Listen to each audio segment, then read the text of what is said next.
Good morning class. Good morning sir. आज देखेंगे तुम लोगों को देखिए कि हम तो देखने की टॉपिक है क्या हमारा, ट्रांसफार्मर। ठीक है, ट्रांसफार्मर ये आपके प्रत्यावर्ती धारा का लास्ट टॉपिक है। ठीक है, तो बड़े ध्यान से समझेंगे, ये आपका बहुत ही ज़्यादा इम्पोर्टेंट टॉपिक है, बहुत ज़्यादा इम्पोर्टेंट है। ठीक है, ये आपको नंबर देने वाला है। तो ट्रांसफार्मर को हिंदी में भी बोलते हैं क्या,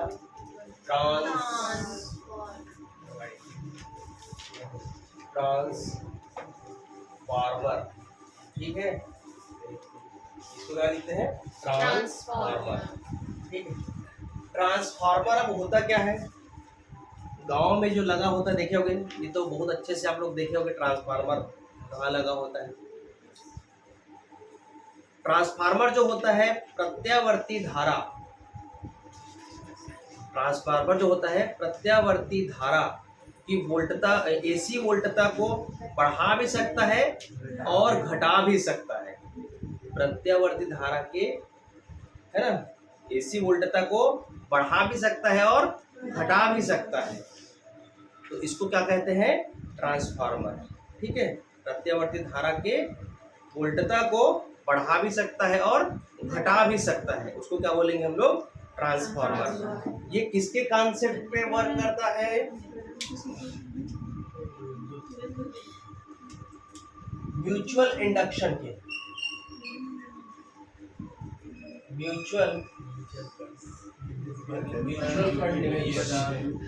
म्यूचुअल इंडक्शन यानी अन्योन प्रेरण, अन्योन्य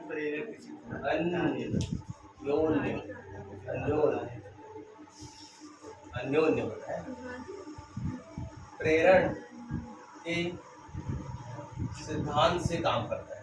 ठीक है, अन्योन प्रेरण का सिद्धांत क्या बोलता है, हम जानते हैं कि आप किसी एक कुंडली में धारा प्रवाहित करोगे तो उस कुंडली में धारा प्रवाहित करने से दूसरी वाली कुंडली में क्या होता है, एक ईएमएफ जनरेट हो जाता है, विद्युत वाहक बल जनरेट हो जाता है ना। एक दो कॉइल लिए थे, याद करो, एक कॉइल में यदि आप एसी धारा प्रवाहित कर रहे हो,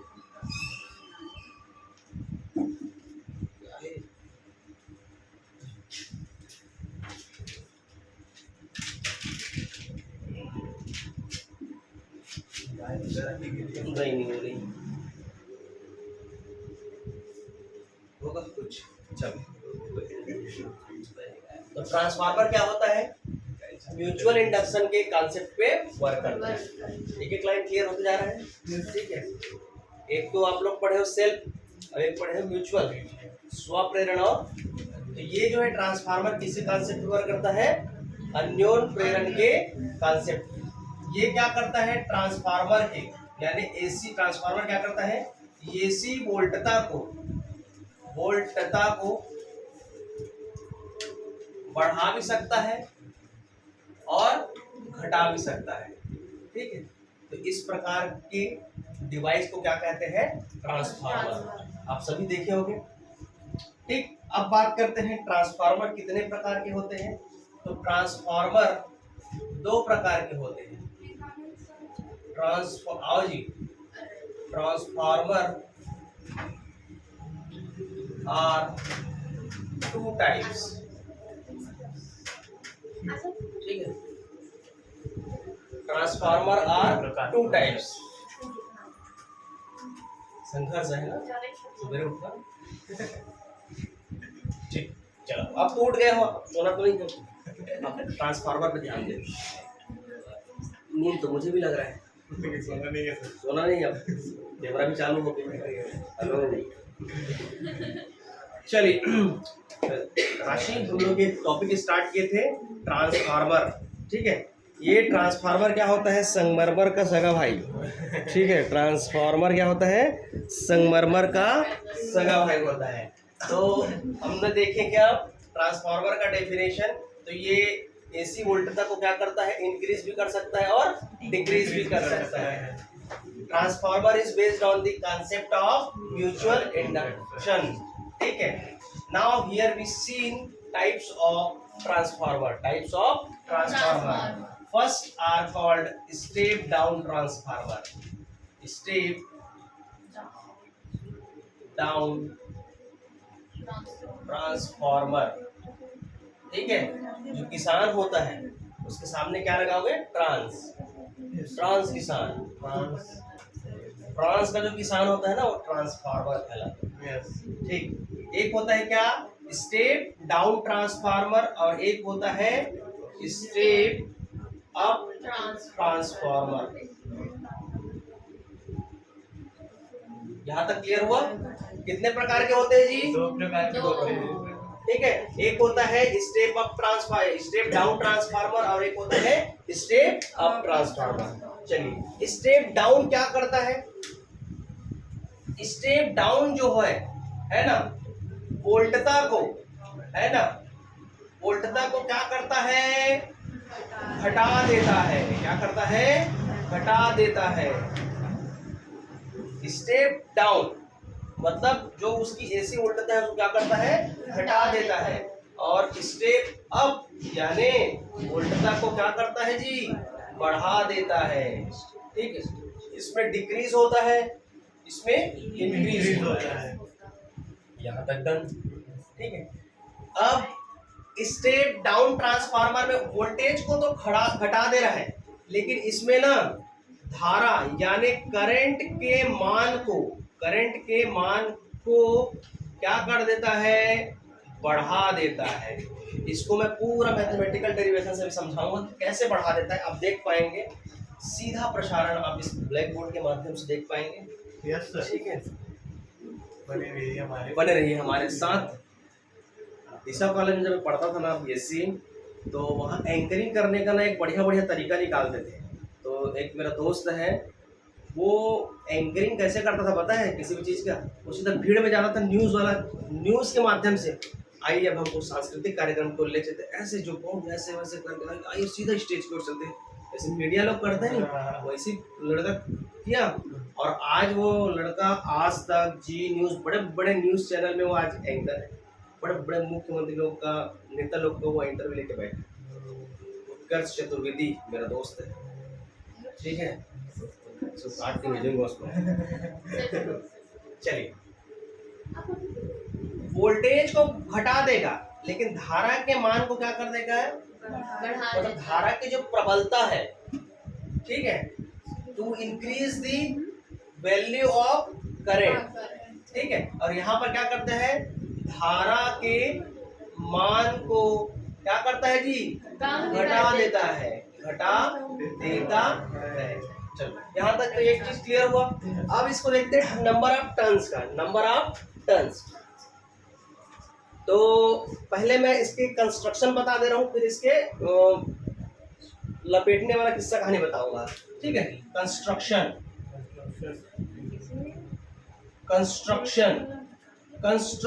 का मतलब होता है इसके बनावट. कंस्ट्रक्शन मतलब क्या है? बनावट. क्या होता है? बनावट. ठीक है, बनावट जो होता है वो 3 प्रकार का होता है. कितने प्रकार के? 3 प्रकार का. एक होता है हमारा पटलित क्रोड, पटलित क्रोड. और दूसरा होता है प्राथमिक स्वास्थ्य केंद्र. और दूसरा होता है द्वितीयक स्वास्थ्य केंद्र. नाम सुने आप? प्राथमिक स्वास्थ्य केंद्र. हमारी मैडम जाती है प्राथमिक स्वास्थ्य केंद्र. ठीक है, हाँ इंग्लिश में. अरे सॉफ्ट आयरन कोर.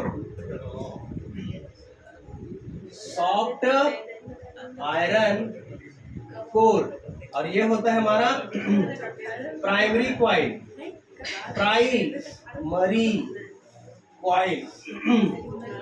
नेक्स्ट होता है हमारा सेकेंडरी क्वाइल.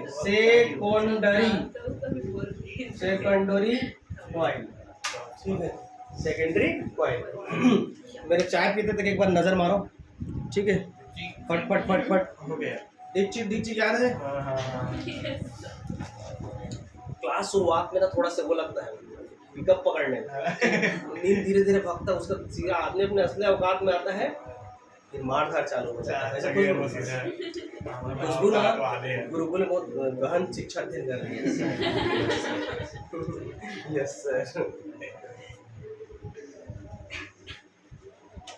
याद हो इतना?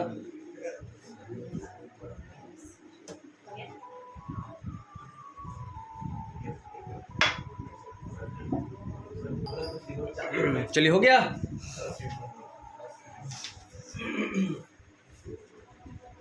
स्टेप अप स्टेप डाउन को हिंदी में लिखो ना।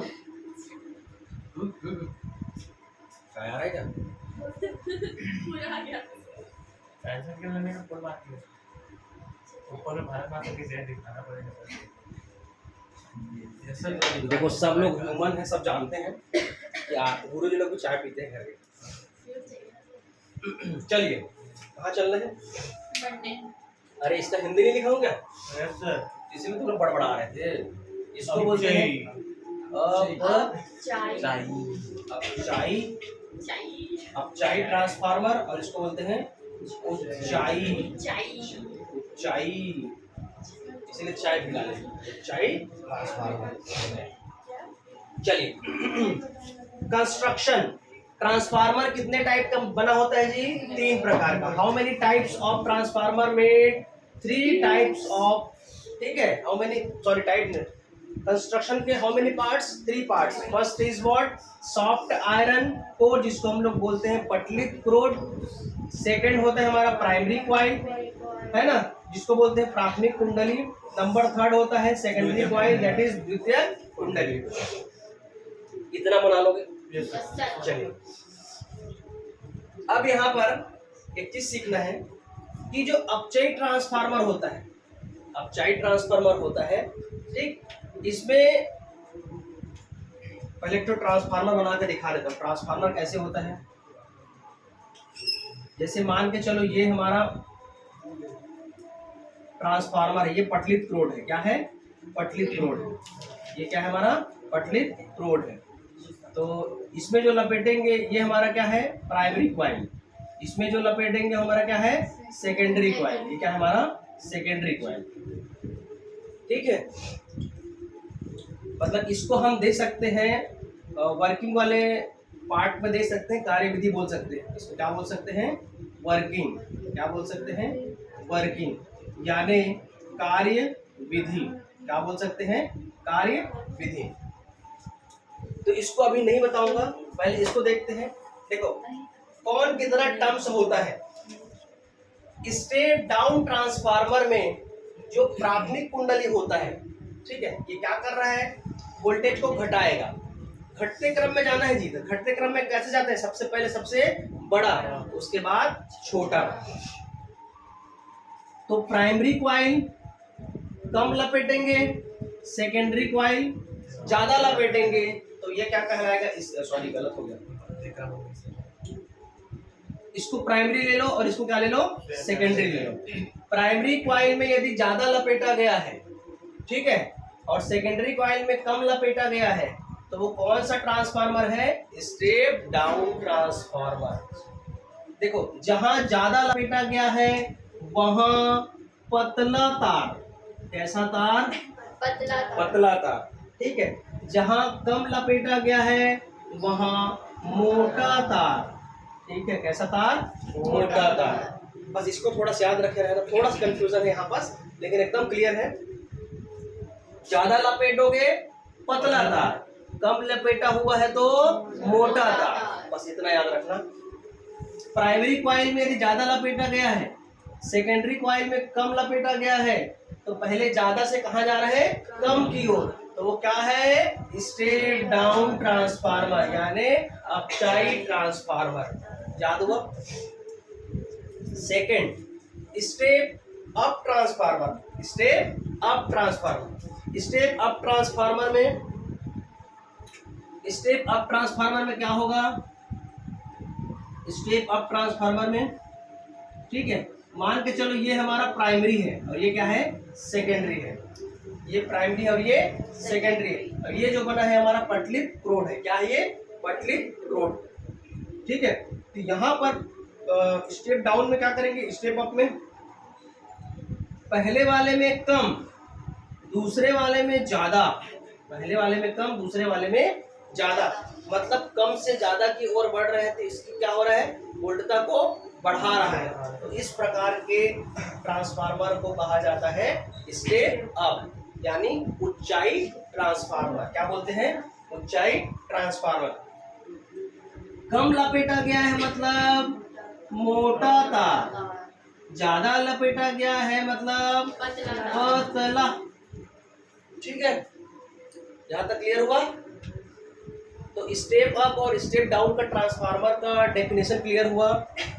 ठीक है, अब ऊंचाई ट्रांसफार्मर उस ट्रांसफार्मर को कहते हैं जिसकी प्राथमिक कुंडली में फेरों की संख्या अधिक और द्वितीयक कुंडली में फेरों की संख्या कम हो, और प्राथमिक कुंडली में यदि हम ज्यादा तार लपेटे हैं मतलब ज्यादा फेरों की संख्या है तो वहां पर पतला तार, यदि हम कम लपेटे हैं तो वहां पर मोटा तार। इस प्रकार की व्यवस्था को क्या कहते हैं? अपचाई transformer. Step down transformer are those transformer in a primary coil the number of turns are more as compared to secondary coil. Okay, as compared to secondary coil are known as step down transformer. For your kind information, in primary coil, the number of turns are more, then we are use very thin wire, but in place of secondary coil we use the thick wire. This concept are known as step down transformer. Correct? Both the English and Hindi medium. Now come to the step up transformer. Step up transformer. ऊंचाई transformer. ऊंचाई transformer में प्राथमिक कुंडली में जो फेरों की संख्या है वो कैसा होगा? प्राथमिक कुंडली में कम, द्वितीयक कुंडली में ज्यादा। ठीक है, प्राथमिक कुंडली में कम है तो तार मोटा, द्वितीयक कुंडली में ज्यादा है तो तार। पतला। ठीक है, तो इस प्रकार की व्यवस्था को क्या कहते हैं?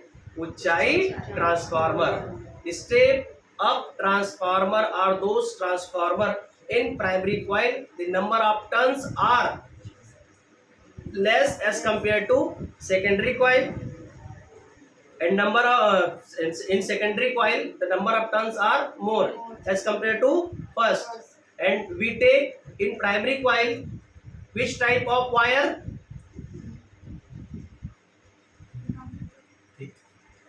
Thick. Okay, and चलो समझ आ गया? तो इस प्रकार के क्या बोलेंगे? Step up transformer. कई बार ना 2 नंबर का ही पूछ देता है कि step up step down transformer क्या होता है। मेरे ख्याल से इतना क्लियर है, दोनों का डायग्राम बना लोगे कब स्टेप अप और कब स्टेप डाउन हो रहा है। चलिए अब देखते हैं इसके कंस्ट्रक्शन पे। क्या देखेंगे? कंस्ट्रक्शन पे।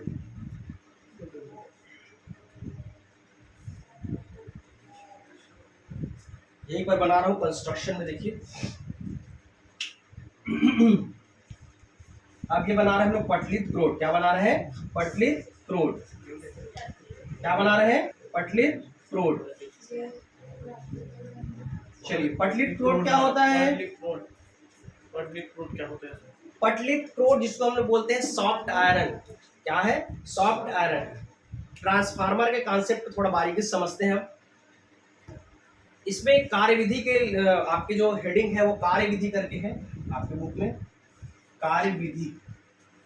ठीक है, जिसको हम लोग बोलेंगे कि ये वर्किंग कैसे करता है। ठीक है, कैसे करता है इसका वर्किंग। तो ये जो बना हुआ है ये एक सॉफ्ट आयरन है जिसको हम लोग पटलित क्रोड बोलते हैं। अभी पटलित बनता कैसे इसको समझते हैं। पटलित जो होता है नर्म लोहे के टुकड़े से बनाया जाता है। वो टी आकार का हो सकता है, वो किसी भी आकार का हो सकता है अकॉर्डिंग टू देयर नीड्स। ठीक है, हम जिस प्रकार का ट्रांसफार्मर बनाना चाह रहे हैं उस प्रकार का। जैसे ई आकार का भी होता है, ऐसे ई को जोड़ के बनाया जाता है, ई को जोड़ के बनाया जाता है। ठीक है, आप देखे होंगे दुकान वगैरह में जहाँ पास ये वाइंडिंग वगैरह होता है उसको लपेट कर बनाया जाता है, तार को लपेटा जाता है, primary coil secondary coil, primary coil secondary coil. तो कई बार क्या होता है, चार्जर को ही तोड़ के देखना, चार्जर को तोड़ के देखोगे तो उसमें ई आई ऐसे करके ना उसको बांधा जाता है। तो वो ई आई जो है ना आयरन है ना, लोहे का नर्म लोहा है, वो क्या है, नरम लोहा है। कैसा है, नरम लोहा है। अभी नरम लोहा के पीछे भी कॉन्सेप्ट है, ठीक है, जब इसका लॉस बताऊंगा, ठीक है, क्या क्या इसमें लॉस होता है तो उस समय इसका कॉन्सेप्ट क्लियर करूंगा। तो अभी इतना ध्यान रखिए, पटलित रोड जो होता है नर्म लोहे का बनाया जाता है, इससे बनाया जाता है, नर्म लोहे का, सॉफ्ट आयरन से बनाया जाता है। अब सॉफ्ट आयरन में पटलित क्यों बोलते हैं, जब इसमें हम एसी करंट देंगे, क्या करेंगे, एसी करंट देंगे। ये सपोज मान के चलो ये प्राइमरी कॉइल है, क्या है हमारा, प्राइमरी कॉइल। ये कैसा कॉइल है, प्राइमरी कॉइल। अब इसको किससे कनेक्ट कर दिए हम, एसी करंट से। किससे कनेक्ट कर दिए, एसी करंट से। इसके बाद क्या आ जाएगा हमारा, सेकेंडरी कॉइल। क्या आ जाएगा, सेकेंडरी कॉइल। यहाँ पर हमारा क्या हो जाएगा, ईएमएफ जनरेट होगा। देखो करंट तो यहीं से मिलेगा, इसमें हम करंट फ्लो कराएंगे, इसके सराउंडिंग क्या हो जाता है, एक ईएमएफ जनरेट होगा, जो विद्युत चुंबकीय प्रेरण के सिद्धांत से हमारा क्या निकलेगा, फ्लक्स जनरेट होगा। क्या जनरेट होगा, फ्लक्स जनरेट होगा, विद्युत वाहक बल जनरेट होगा।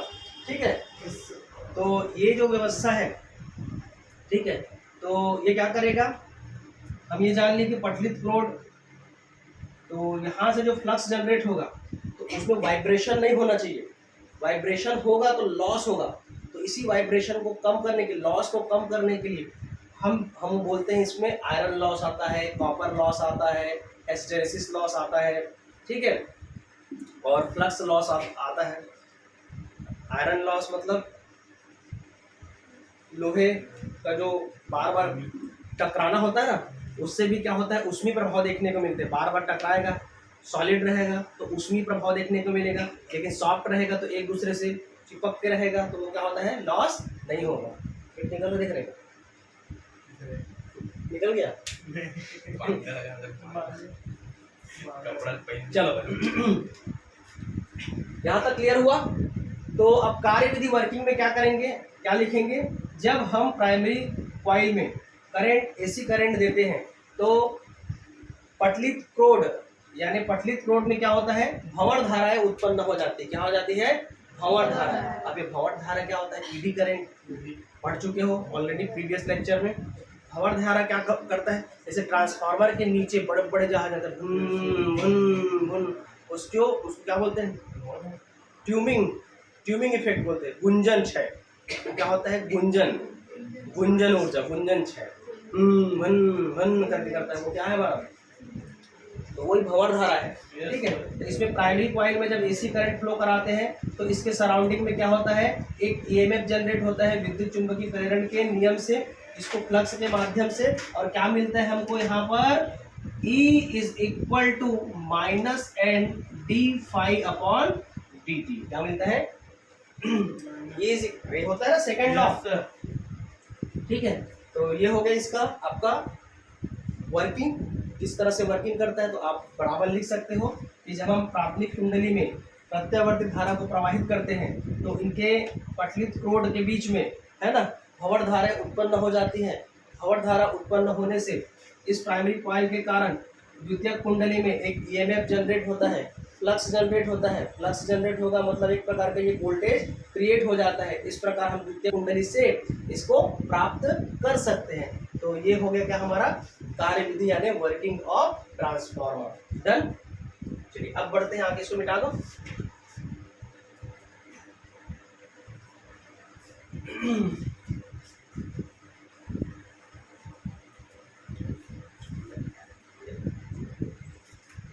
चलिए इसके बाद देखते हैं, वर्किंग के बाद आपका आता है प्रिंसिपल।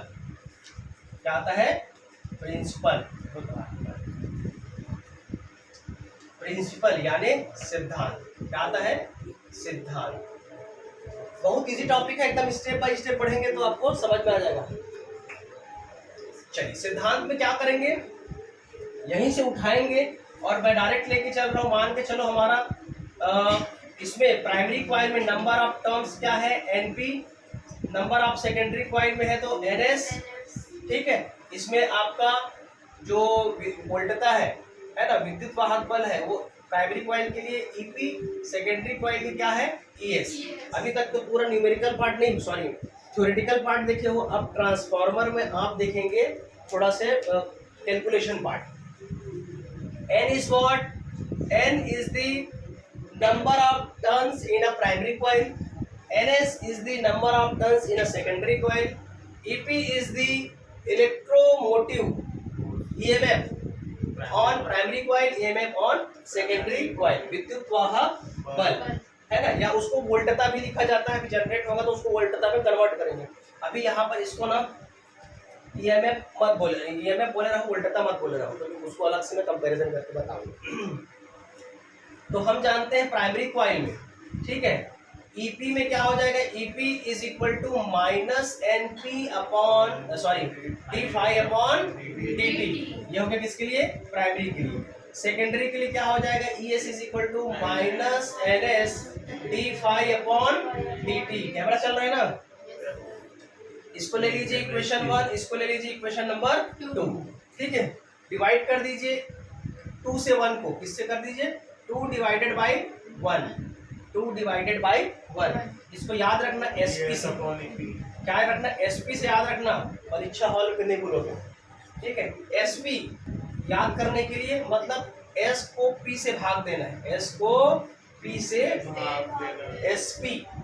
SP, ठीक है। SP इज इक्वल टू क्या हो जाएगा ये जी, minus NS d∅ upon dt upon minus NP d∅ upon dt। यहाँ तक क्लियर है, ठीक। अब क्या हो जाएगा, ये कटेगा, ये कटेगा, ये कटेगा, ये कटेगा, इधर क्या बचेगा, NS अपॉन NP। तो क्या रिलेशन आया जी हमारे पास, NS upon sorry ES upon EP is equal to NS upon NP। Clear, इधर भी मिटा दे रहा हूं।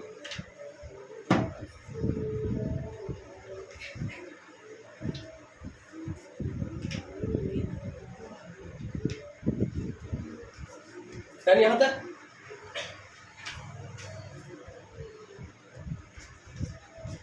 चलिए अब इसको मैं वोल्टेज से शो करूंगा। अब पिछले लेक्चर में आप लोग पढ़ चुके हो, क्या पढ़ चुके हो, क्या पढ़ चुके हो, V क्रॉस I यानी शक्ति गुणांक, पावर फैक्टर पढ़े हो, क्या पढ़े हो, पावर फैक्टर, ठीक है। पावर फैक्टर को हम लोग क्या लिखे थे, P average is equal to P RMS into I RMS, क्या लिखे हो, P RMS into I RMS into cos phi। मैं बताया था पावर फैक्टर में, पावर फैक्टर में क्या होता है, पावर फैक्टर में क्या होता है, जो नॉर्मल पावर होता है उसमें V क्रॉस क्या होता है I, लेकिन जब हम AC का लेते हैं तो उसके साथ किसका मल्टीप्लाई हो जाता है, कॉस का, उसके साथ क्या हो जाता है, कॉस का। क्यों लिए थे, उसके पीछे कारण क्या था कि जो हमारा AC है, AC करंट है, वो क्या करता है, समय के साथ परिवर्तन होता है, वो प्लस में भी जा सकता है और माइनस में भी जा सकता है। लेकिन DC की जब बात करते हैं तो only plus plus, only minus minus, याद आ रहा है। इसीलिए पावर फैक्टर क्या होता है, तो हम लोग जब इसका 3 कंडीशन निकालते थे प्रीवियस लेक्चर में, 3 कंडीशन निकाले थे, तो 2 कंडीशन में तो 0 आया था और 0 की जगह क्या आया था, 1 आया था। दैट इज करंट और वोल्टेज क्या था, पैरेलल था। Then this condition we get what, V cross I, क्या आया था, V क्रॉस I। याद आ रहा है, ये तो नहीं आया था, इसको कहाँ से याद आएगा, याद आ रहा है आप लोग को, ठीक है। V क्रॉस I आया था, ठीक है।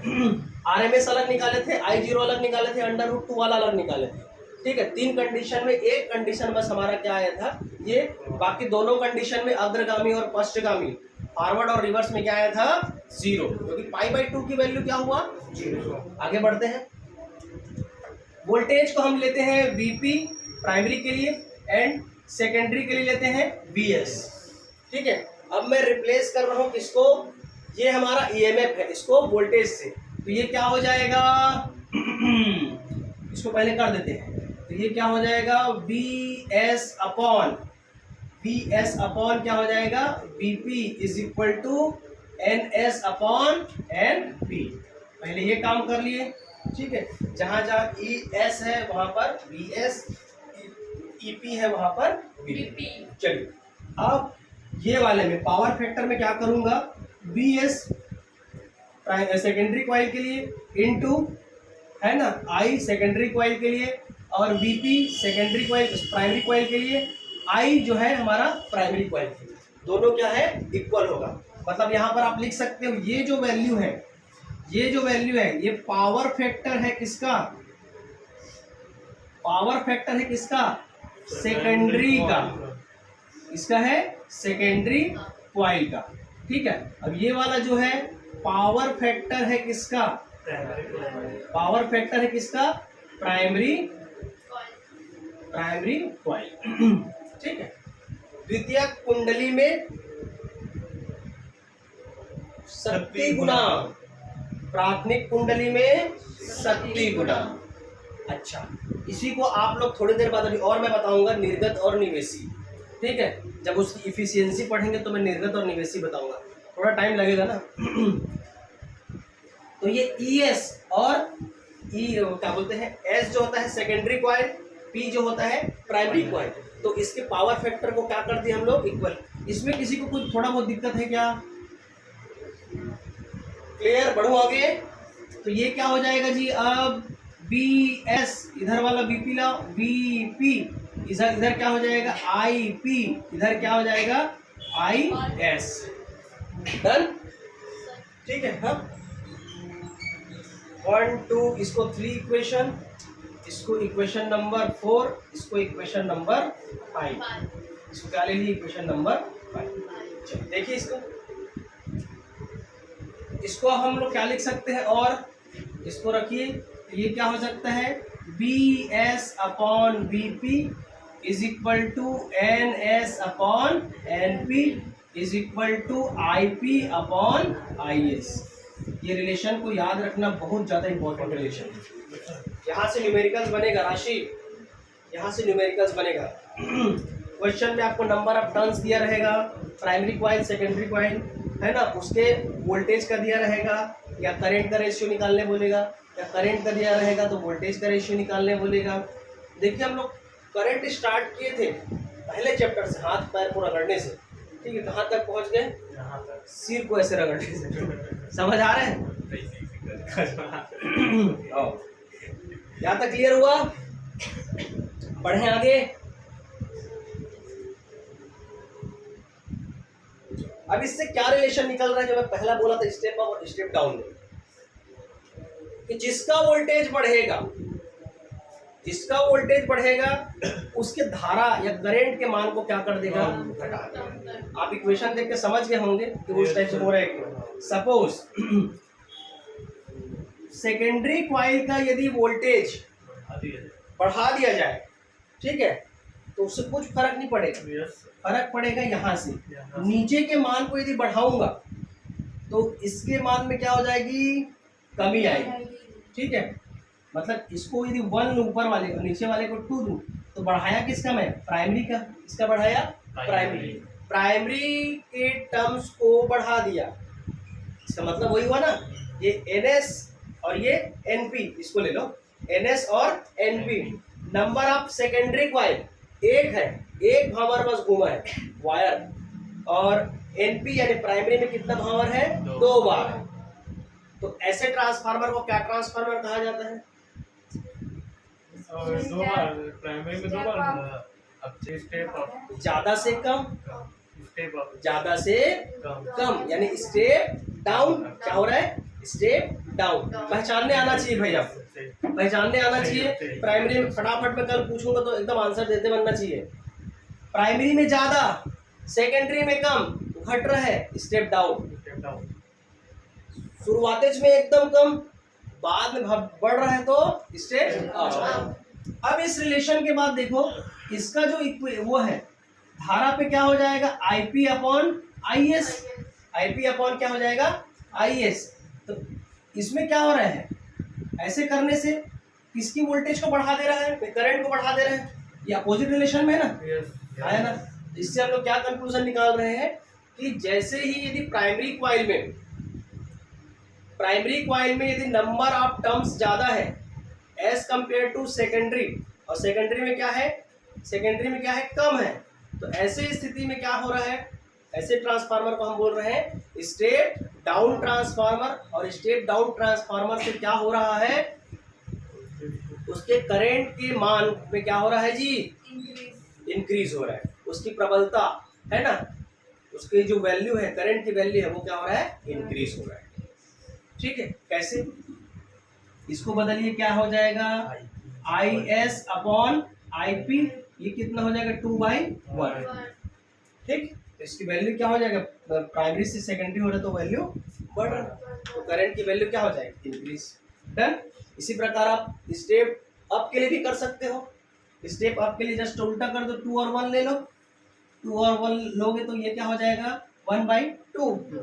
इधर तो बढ़ रहा है लेकिन उधर करंट क्या हो जाएगा, घट जाएगा। ठीक है, या इसको इस तरह से भी समझते हैं कई ठो बुक में कि जहां रेजिस्टेंस ज्यादा हुआ, सीधा सीधा आंख बंद करके रेजिस्टेंस ज्यादा है तो करंट क्या हो जाएगा, ये एक्चुअल में क्या रेजिस्टेंस को शो करेगा, रेजिस्टेंस ज्यादा होगा वहां हमारा करंट क्या होगा, कम। ठीक है, यहाँ तक क्लियर हुआ। चलिए अब एक बढ़िया टॉपिक इसी में, अभी खत्म नहीं हुआ है ना अभी, ठीक है, कहाँ अभी ट्रांसफार्मर बचा हुआ है जी, इधर देखो। इसके बाद आता है परिणमन गुणांक,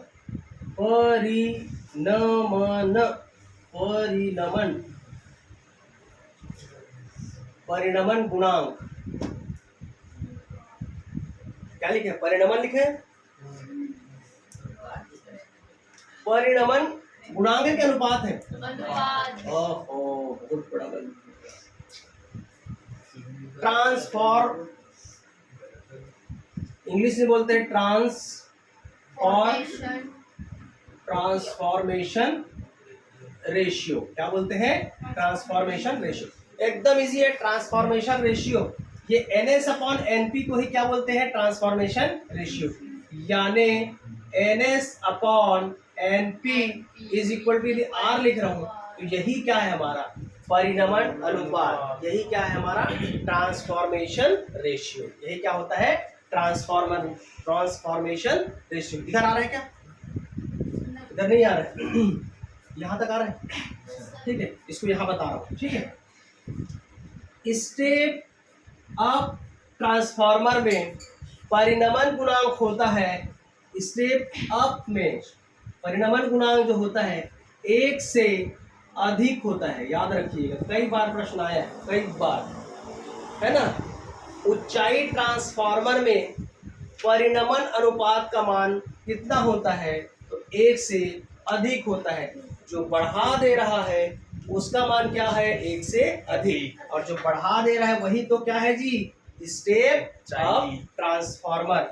तो स्टेप अप ट्रांसफार्मर में परिणमन अनुपात का क्या संबंध है पूछेगा तो क्या बताओगे कि परिणमन अनुपात स्टेप अप ट्रांसफार्मर में, ऊंचाई ट्रांसफार्मर में उसकी वैल्यू क्या होती है, 1 से अधिक, 1 से अधिक। इसी प्रकार स्टेप डाउन